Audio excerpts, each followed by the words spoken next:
Halo teman-teman, perkenalkan saya Agnes dan teman saya Ceca. Kami dari Stikes Pantiwaluyo Malang, Prodi S1 Keperawatan. Kami akan menjelaskan mengenai penyakit jantung koroner.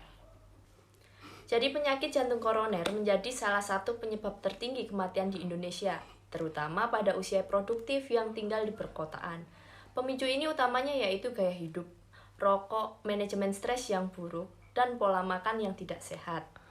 Kondisi ini terjadi akibat adanya penyempitan atau penyumbatan di dinding nadi koroner karena adanya endapan lemak dan kolesterol, sehingga mengakibatkan suplai darah ke jantung menjadi terganggu.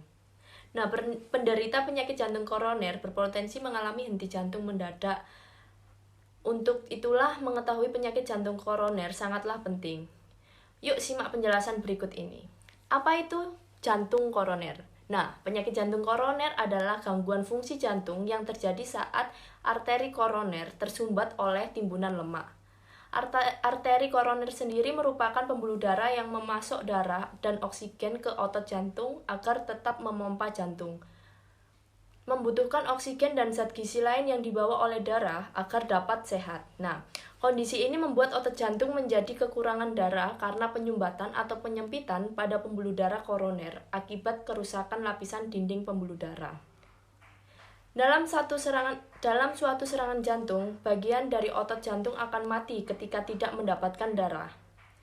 Penyebab jantung koroner yaitu penumpukan zat lemak secara berlebihan di lapisan dinding nadi pembuluh darah koroner, biasanya dipengaruhi oleh pola makan yang kurang sehat dan kecanduan rokok. Selain itu, kondisi medis tertentu seperti hipertensi dan kolesterol tinggi juga dapat menjadi penyebab penyakit jantung koroner. Adapun sejumlah faktor lain yang meningkatkan risiko penyakit jantung koroner adalah sebagai berikut. Gaya hidup, kebiasaan mengonsumsi makanan cepat saji yang biasa mengandung natrium yang tinggi, bisa meningkatkan kolesterol dalam darah dan tekanan darah. Apalagi jika jarang mengonsumsi buah-buahan dan sayuran, maka tubuh akan kekurangan vitamin dan mineral yang sangat diperlukan jantung. Kecanduan merokok. Biasanya dibilang rokok adalah salah satu yang menjadi faktor berbagai jenis penyakit. Asap rokok yang dihirup dapat menjadi penyebab berbagai penyakit, mulai dari kanker, paru, gangguan kehamilan dan janin, hingga penyakit jantung. Hal ini karena di dalam tembakau yang terdapat pada rokok terkandung berbagai zat berbahaya bagi tubuh, seperti kandungan nikotin yang bisa membuat jantung berdetak lebih kencang lebih dari normal. Selain itu, karbon monoksida yang merupakan gas beracun yang dapat menghalangi pasokan oksigen ke jantung.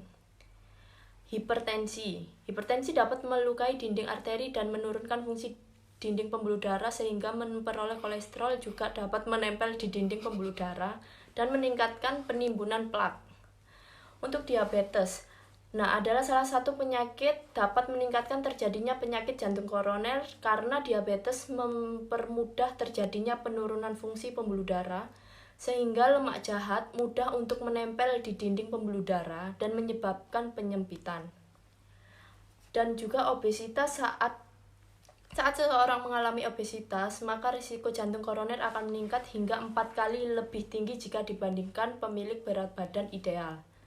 Kelebihan berat badan atau obesitas ini dapat meningkatkan tekanan darah tinggi dan ketidaknormalan lemak. Kemudian obesitas juga akan meningkatkan kadar gula darah yang tentu akan menyebabkan diabetes.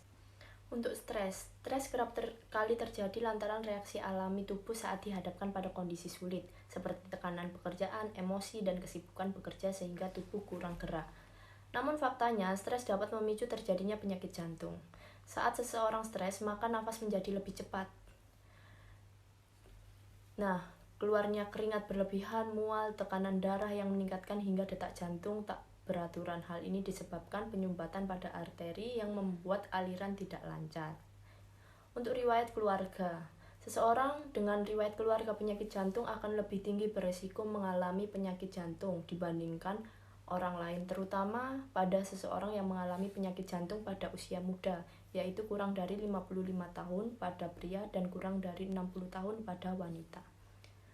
Untuk gejala penyakit jantung koroner, Lalu apa saja sih ciri-ciri dan gejala penyakit jantung koroner? Nah, berikut ini diantaranya yaitu nyeri dada sebelah kiri, sesak nafas, irama jantung tak beraturan, keringat dingin, mual, dan muntah. Untuk pengobatan penyakit jantung koroner, jika Anda merasakan gejala awal penyakit jantung koroner atau pernah mengalami serangan jantung ringan, sebaiknya jangan abaikan, apalagi jika gejala terus menyiksa atau berlangsung lebih dari 5 menit. Berikut beberapa hal yang dapat dilakukan ketika mengalami gejala penyakit jantung koroner. Yang pertama, hubungi layanan gawat darurat. Meminta bantuan medis dapat menyelamatkan jantung dari kerusakan yang lebih parah dan bahkan dapat menghindari akibat yang lebih fatal seperti kematian. Resiko kematian terbesar dari serangan jantung terjadi dalam kurun waktu 1 jam setelah terjadi serangan jantung. Kedua, perubahan gaya hidup. Agar terhindar dari penyakit jantung koroner, kita dapat memulai perubahan gaya hidup dengan cara memperhatikan pola makan, hindari makanan yang banyak mengandung lemak atau yang mengandung kolesterol tinggi, berhenti merokok, hindari stres, kontrol tekanan darah, olahraga secara teratur untuk membakar lemak dalam tubuh dan menjaga tetap bugar, kontrol juga berat badan agar tetap ideal, dengan pemberian obat-obatan. Nah, pemberian obat-obatan ini dapat dilakukan beberapa kali hingga penderita mendapat pertolongan di rumah sakit. Namun untuk pengobatan akan disesuaikan oleh dokter spesialis jantung dan pembuluh darah saat Anda melakukan konsultasi. Selanjutnya, operasi. Apabila konsumsi obat tidak efektif dalam mengalami gejala, maka dokter akan meminta pasien melakukan tindakan medis lain seperti operasi.